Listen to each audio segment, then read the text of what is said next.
The figure to whom I would like to draw our attention today is both master and child of the spiritual life. Canonized a saint and declared a doctor of the Church, she certainly has the credentials to merit our consideration.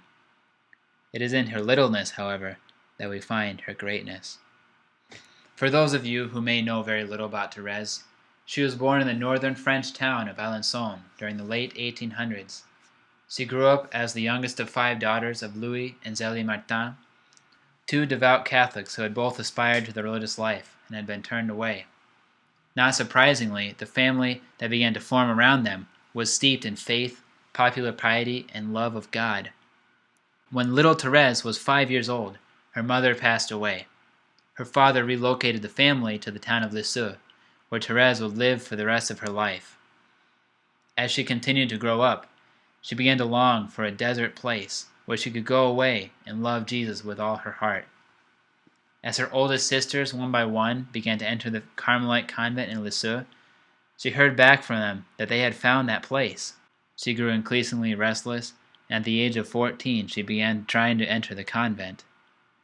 So eager was she that she petitioned not only the bishop, but took a pilgrimage to Rome to beg Pope Leo for special permission to enter at her age.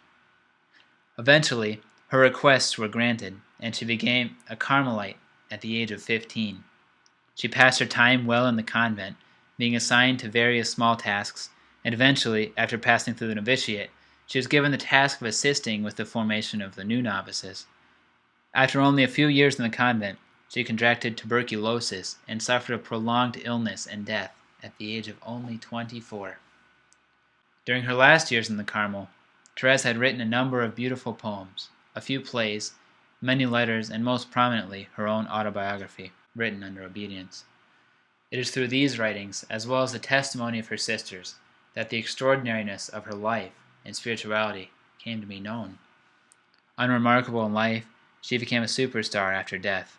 Her autobiography, titled Story of a Soul, was an immediate success and spread like wildfire throughout the Catholic world. Pilgrims flocked to her tomb, and many miraculous healings took place.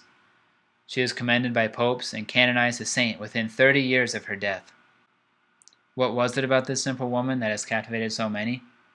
It was her radical and delightful way of relating to God, called the Little Way, or the Way of Spiritual Childhood. In the following clips, we are going to explore a few of the uplifting aspects of this little way, and how Thérèse can inspire us to greater dynamism in our ministerial lives. Please stay tuned and feel free to drop a comment and join the discussion if you feel so moved. I really look forward to hearing what God has to share through you.